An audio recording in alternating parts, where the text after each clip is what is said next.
cepat rudal yang dibuat oleh putra-putri Indonesia di galangan kapal PT Lundin Industri Invest Banyuwangi, Jawa Timur.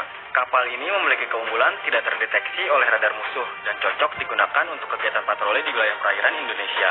Kapal berjenis trimaran atau berlambung 3 ini merupakan satu-satunya kapal perang dalam sejarah industri perkapalan perang dunia yang diproduksi dari komposit serat karbon dan diklaim lebih ringan daripada konstruksi metal, sehingga tidak menginduksi panas dan lebih kuat daripada baja. KRI Klewang memiliki panjang 60,7 meter, serta digerakkan oleh 4 unit mesin penggerak pokok. Kapal ini memiliki desain ergonomis, serta dirancang sebagai kapal siluman yang canggih dan dapat melaju dengan kecepatan tinggi serta mampu menembus ombak setinggi 6 meter, sehingga kapal ini mampu beroperasi 10 hari secara terus-menerus. Namun pada tanggal 28 September 2012, terjadi insiden kebakaran yang menimpa KRI Klewang di Pangkalan Angkatan Laut Banyuwangi. Saat ini PT Lundin sedang mengembangkan kembali KRI Klewang 2 yang merupakan pengganti dari KRI Klewang yang terbakar, tentunya dengan teknologi yang lebih canggih. Dalam pembuatan kapal ini, PT Lundin bekerja sama dengan perusahaan Swedia. TNI juga meminta bantuan PT PAL dan PT Pindad dalam proses desain dan beberapa hal lainnya. Rencananya KRI Klewang 2 akan diluncurkan pada pertengahan tahun 2019.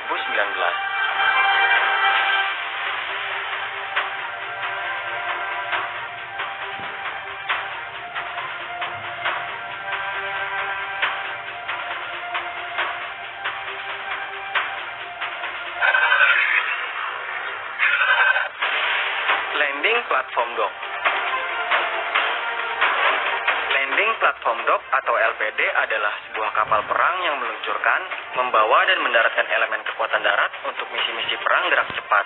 Kapal ini umumnya dirancang untuk membawa pasukan ke zona pertempuran lewat laut dan memiliki kemampuan membawa kekuatan udara terbatas. Kapal LPD 125 meter dirancang untuk mampu dipasangi senjata 100 mm dan dilengkapi dengan fire control system untuk melakukan self-defense guna melindungi pendaratan pasukan, kendaraan tempur, serta pendaratan helikopter. Saat beroperasi, LPD mampu mengangkut 507 personil termasuk 354 tentara, kru dan officer, serta mampu berlayar selama 30 hari secara terus-menerus. Dan hebatnya lagi, Indonesia menjadi satu-satunya negara di kawasan ASEAN yang mampu membangun kapal jenis ini secara mandiri. Bukan hanya untuk digunakan sendiri, Indonesia bahkan sudah menjadi pengekspor kapal bongsor ini ke negeri tetangga Filipina dengan label Strategic Sea Vessel atau SSV.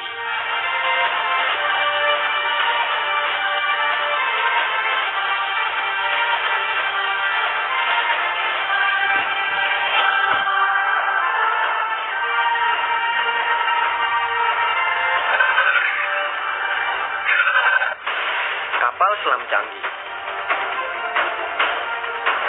Seusai menerima KRI Nagapasa 403 yang merupakan hasil produksi Korea Selatan, Indonesia kini selangkah lebih maju dengan merakit sendiri alutsista yang beroperasi di kedalaman laut tersebut. Kemampuan tersebut datang setelah adanya transfer teknologi antara Korea Selatan dengan Indonesia. Total ada 3 kapal selam Indonesia dari Korea Selatan. Pemesanan ini dilakukan lewat proses alih teknologi milik galangan kapal Daewoo Shipbuilding and Marine Engineering. 2 kapal yang diberi nama KRI Nagapasa 403 dan KRI Arda Deli 404 seluruhnya dibangun di DSME di Korea Selatan. Sedangkan 1 kapal lainnya dirakit oleh PT PAL Surabaya, Jawa Timur. Rencana kapal selam buatan anak bangsa tersebut akan diluncurkan pada Maret 2019 dan diberi nama KRI Alugoro 405.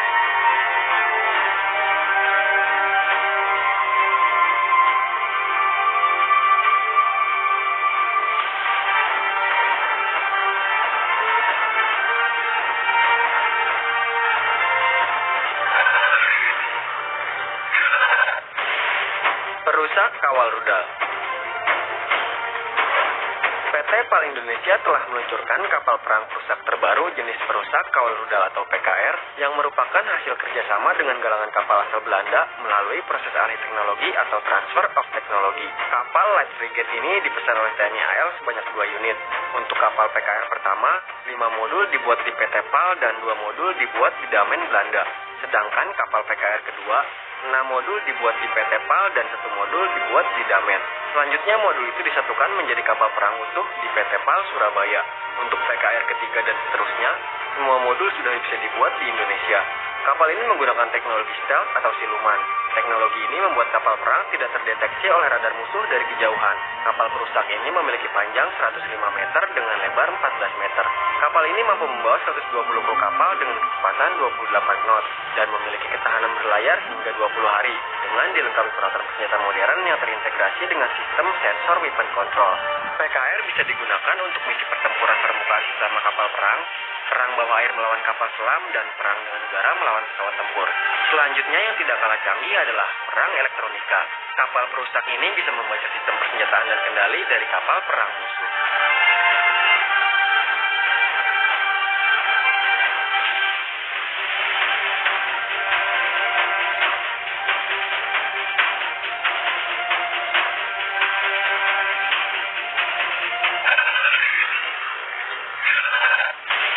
Tankbot Antasena. Kemampuan Indonesia dalam merancang alat pertahanan atau persenjataan semakin tidak diragukan lagi. Menggunakan nama Antasena, PT Lundin Industri Invest yang merupakan industri perkapalan di Kabupaten Banyuwangi, Jawa Timur berkolaborasi dengan kapal tank pertama di Indonesia. Kapal itu tidak cuma bisa dioperasikan di laut, tetapi juga di sungai, muara, bahkan rawa. Antasena ini memadukan teknologi tank dan bot. Kapal dengan spesifikasi seperti itu belum pernah diproduksi sebelumnya oleh industri kapal manapun di dunia. Antasena juga multifungsi, diantaranya untuk berpatroli di perairan dangkal dan mengangkut pasukan serta logistik. Ia juga bisa lincah mengejar perompak yang melarikan diri dari laut menuju sungai atau rawa-rawa. Dan hebatnya lagi, Antasena sudah dipesan oleh beberapa negara di dunia. Salah satunya adalah Rusia. Kapal ini memiliki panjang 18 meter dengan berbekal mesin diesel buatan MAN. Antasena mampu melaju hingga kecepatan 40 knot dari perairan dangkal sekitar 1 meter hingga laut lepas. Untuk senjata utamanya, Antasena dilengkapi dengan meriam 105 mm layaknya tank tempur. Cukup bertenaga untuk menghancurkan kapal-kapal musuh atau perompak.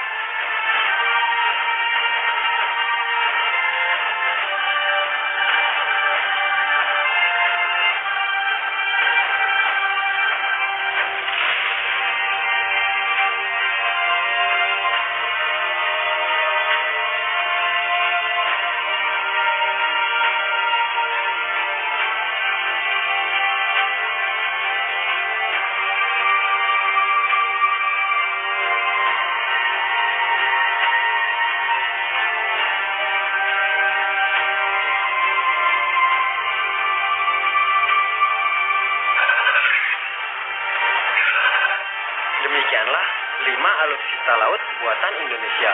Sebagai negara maritim, sudah seharusnya Indonesia bisa mandiri membangun dan merancang teknologi alutsista laut sesuai kebutuhan. Terlebih, ada banyak ancaman dari pihak asing yang datangnya dari laut, seperti kapal pencuri ikan, perompak maupun intervensi dari militer negara lain. Semoga ke depan Indonesia bisa lebih mandiri lagi dalam hal alutsista lainnya.